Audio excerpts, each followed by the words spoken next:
Impact investing should not be about making $1 billion. It should be about impacting 1 billion lives. Because then you leave something more powerful than money on the table. You leave a legacy. Welcome to the Think India series of audio and video podcasts by Brand Capital International. This is the place where you're going to see top insiders, entrepreneurs, and innovators who are going to come and share with us their secrets on how to build a company ground up And take it global. all coming from the hub of innovation, the Silicon Valley.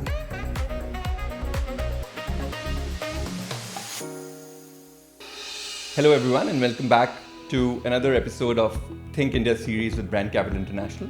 My name is Piyush Puri and today with us we have Kunal Sood, who Forbes has called an icon of impact, crediting him with creating exponential impact but with compassion. So Kunal, will start by talking a little bit about what drove you towards working on social impact and taking all these global challenges. I was born in India and I grew up there for a bit of my life. And you remember the advertisement Rasna? Yes. So you remember that kid in Rasna that drinks the whole jug? Yeah. That was me. That was a lot of Rasna. Yeah, so as a child, I was faced with my own adversities in life. Obesity, being a misfit in the education system. And I suffered a lot. I really suffered both internally and externally. People didn't, I wasn't accepted by my peer group. And, how they say the black sheep of the family. I always call myself the black Labrador of the family because I always had a lot of love, a lot of loyalty, and a lot of... I always led with the idea of service. Right. Or serving something that's larger than myself. Right. And as I went through school, at some point from being a black Labrador, I morphed into a Black Panther. Because there's only so much bullying one will take. So it was interesting. I became like the bully's bully. Right.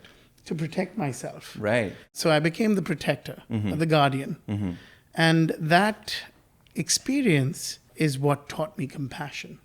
Because when you're put in that position, you automatically learn compassion from an experiential place. So this whole movement from being a Black Labrador to a Black Panther, how did it tie in with the work that you started doing after you moved to the US? That kind of ties into here and now in a sense that the work which I do in collaboration with the UN, with a lot of heads of state or influential personalities like, Jerry Wonder, who's a 3-time winning Grammy Award-winning artist, or even Ricky Cage, who's our own Grammy Award-winning artist. Right. It really is largely focused on serving something that's much larger than ourselves. And with that, I launched something recently that I'm really excited about called We the Planet. The Constitution of the United States says we the people. Right. For me, I feel like here and now, we the people have failed to a large degree. We're not able to unite. We're not able to come together. We're not really able to go to a place where we serve something that's larger than ourselves. Right. So We the Planet is exactly that. It's the idea of how do we go above and beyond our call of duty and look back at Earth. Think about how we can come together without fear or favor. Right. The industries, the sectors that you're trying to target through We the Planet largely center around environment, or are there a number of different sectors that you're trying to address? I'd actually say it's pretty sector agnostic, although we do use exponential technologies, because I'm an ambassador to Singularity University and a global ambassador with OpenEXO, which is about exponential organizations. Yes, it's about the environment. It's about saving the earth. I was a part of a company that, drones, Halo Drop. We changed the narrative from drones being able to take lives to save lives. Right. Went into the trenches of Nepal and helped save some lives there. We have all the resources. We have all the technology in the world. Yeah. But I think what needs to happen here and now is we need more superheroes. We need more people that are willing to go above and beyond the call of duty and, become active superheroes. That's why here at Tim Draper's University, Tim, I have the utmost respect for one reason. He's not a bystander. He's like activating all these bystanders or even potential bystanders into superheroes at Draper University. So for me, that's a really powerful and noble vision and mission. When you talk about superheroes, it's not just individuals. You're trying to bring in corporates, you're trying to bring in government bodies, organizations to all come together and work towards a cohesive, a unified agenda, making sure that our planet survives in the long run and we are focusing on the right things. I'm more focused about creating a new Knights Table. We just launched a movement called First Woman. Mm-hmm. And to me, that's what's needed here and now. How can we create a new Knights Table that isn't about politics and business as usual? Right. But it's about really shifting the tide where it's not just a seat at the table, but a whole new table that allows women to have the ability to serve and support, and we serve them, coming together to make the impossible possible. Putting the first woman on the moon by 2024, putting the first woman in the White House by 2020, putting the first woman in the UN, which hasn't happened yet, right, by 2025. So these, to me, it's about man and woman uniting to make the impossible possible. Can you talk a little bit more about Novus? I mean, it states that it's technology meets humanity. Yes. So where exactly are we going with that? I believe that technology is kind of like beginning to overtake humanity. We're becoming the servants and technology is becoming the master. And Elon Musk has said this. He's dead scared of when AI becomes conscious. Right. Because once it has a consciousness, I think the first thing it's going to realize is that humanity hasn't been the best to our planet.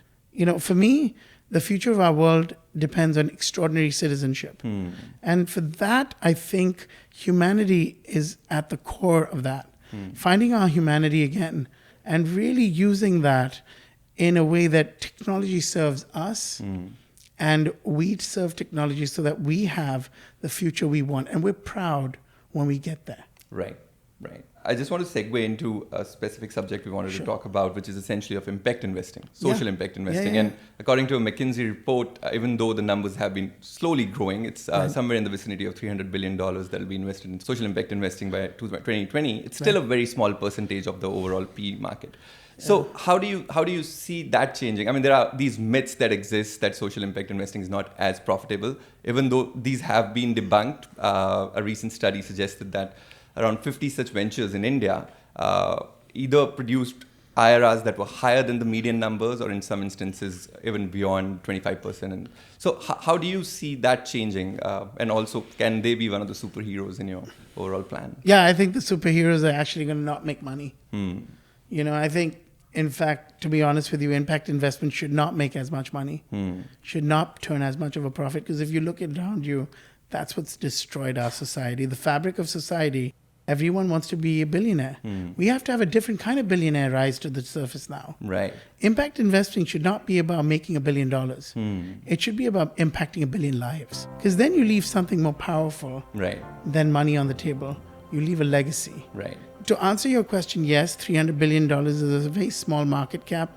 I think it's going to increase tenfold because everyone is realizing that the world is bleeding, burning, and boiling. And I think people are also going to realize that the next type of billionaire is not going to be the guy who has $1 billion in the bank, but the person who's truly impacted 1 billion lives over the next decade. Amazing. And I think that's the core of impact investing. I think that's why more and more people like Howard Buffett, the grandson, he's a friend, and he's considered the Berkshire Hathaway of impact investing. And I hope he becomes that because he's got a good heart. Yeah, and absolutely. That's what I want. Yeah, fingers crossed. Yeah. Well, one last question for you, Kunal. Absolutely. What's the legacy that you want to leave behind? What's the thing that you want people to remember you for? I would love to be remembered as the real world version of Iron Man. So when I snap my fingers, I will have done something good for the humanity. Excellent. Meaning when I go away. Yeah. And I just want that. I want to leave a legacy that's much, much larger than me and positively impacts everyone that I love and beyond that. Amazing. Amen. And thank you so much for joining us today, Kunal. Thank you for having me. Thank you, everyone, for joining us today.